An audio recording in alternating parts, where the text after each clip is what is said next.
For the first time me he drink Piyali आणि मला अजिबात आवडली नाही. Let me tell you Y.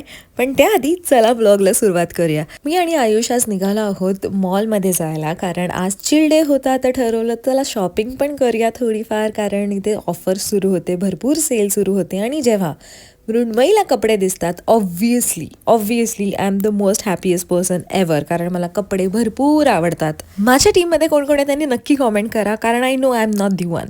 Ayush सोबत असण्याचं एक काम चांगलं झालं ते म्हणजे माझे कपडे पकडायला मी माझ्यासोबत माणूस नेलेला.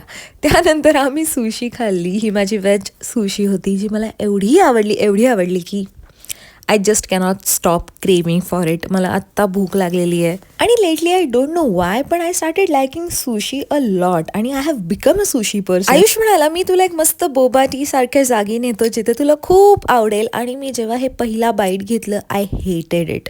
मला बोबा अजिबात आवडला नाही. त्यानंतर ह्यानी हे मिल्क टी घेतलं, जे आईस्ड चहा आहे बेसिकली, आणि तेही मला आवडलं नाही, कारण I am not a tea person. Fun fact about me फक्त चहामध्ये बिस्किट बुडवायला चहा घेते, मी चहा पित नाही. आय एम सॉरी, पण don't come after me, don't get offend. पण येस, त्यानंतर मी एवढं तोंड बनवायला लागली, कारण मला खरंच ते बोबा जे आहे ते आवडलं नाही. पण ड्रिंक चांगली होती म्हणून मग मी स्ट्रॉ असं वर करून पित होती. पण that's how end I day. कसा वाटला तुम्हाला हा blog? Let me know in the comments.